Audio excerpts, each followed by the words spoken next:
Dlula mithi yamakhosi silo samabandla ngangezwe lakhe siyakhuleka singomakhanya ndaba ezitha. Mhlawumbe sekuyisikhathi ndaba ezitha ukuthi siwubuze nje lo mbuzo uqonde ngqo. Apha amabutho ndaba ezitha. Aphi amabutho emlandweni wesizwe sethu. Insizwa zayihlukene kabili. Kwakukhona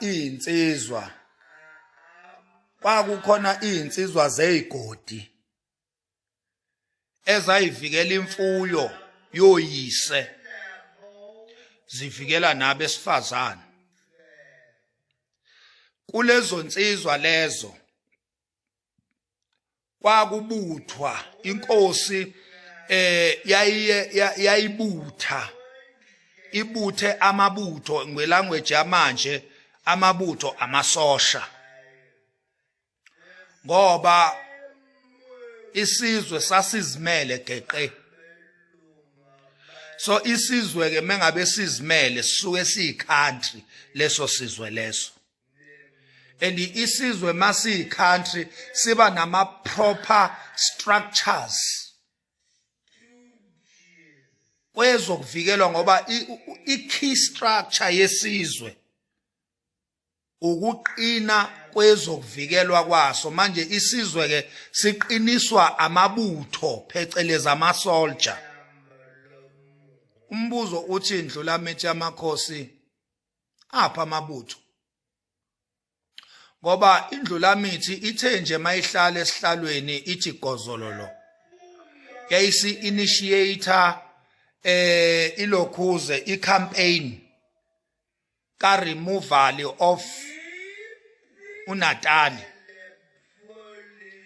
Ithe iNdlula mithi mengabe ikhuluma ngokuremovewa kukaNatali kwaZulu. Isizwe sangachazelwa ukuthi uNatali lo uremovewa ngoba usihlukumeza phi isizwe. Futhi kusho ukuthini ukususwa kukaNatali. Azange isizwe sichazelwe. Ingakho nje isizwe sikwi grey area in terms of meaning yokususwa kwegama elithi Natal. Asazi isizwe ukuthi igama elithi Natal kubaluleke ngani ukuthi kumele lisuswe futhi kusho ukuthini ukuthi kumele lisuswe futhi isizwe sona sizogainani yini isizwe esizoyiachieve ngokuthi kususwe leli gama elithi Natal. Asichazeliwe isizwe ndaba ezitha.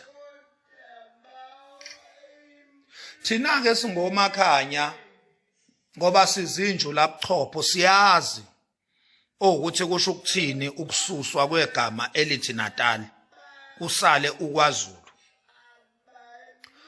Ukususwa kwegama elithi Natal kuzobe kuchaza ukuhlukana kwenhloko nesixhanti phakathi kwekwaZulu kanye nohulumeni owalethwa abamhlophe. Igama elithi Natal is a white name in a black society which is KwaZulu. So ukususwa kwegama elithi Natal kusho ukuzimela geqe kwesizwe sikaZulu. Kusho i-independence yesizwe sikaZulu. Now isho ukuthini independence yesizwe sikaZulu? Isho ukuthi isizwe sikaZulu sesiyicountry ngokwaso ngoba once isizwe saba nozimele geqe kuchaza ukuthi leso sizwe leso sesuwumbuso ozimele o-independent okuchaza ukuthi sesiyicountry leso sizwe leso. Isizwe kodwa sichazeliwe lokho. Ukususwa kukaNatali ofike nabelungu ababanikazi noma abawuhulumeni okuyibona ama authors ale constitution egoverne iSouth Africa. Lokho kusho ukuthi iKwaZulu ayisasubscribe under that constitution and ayisasubscribe under that governance eyafika nabelungu abafika negama elithi Natal KwaZulu. So ukususwa kwegama elithi Natal kusho lokho ke. Ingakho ke ubese uvuka umbuzo Ndlulamithi yamakhosi othi kanti aphi amasotsha esizwe okukhombisa ukuthi isizwe sesiredi ukuzimela geqe. Awukwazi Ndlulamithi yamakhosi ukususa igama elithi Natal kodwa kungahambi nencazelo ephelele futhi eclear esizweni ukuthi ukusuka nje kaNatal isizwe sizosala sinjani futhi sizosala nani futhi kusho ukuthini ukuthi igama elithi Natal selisukile.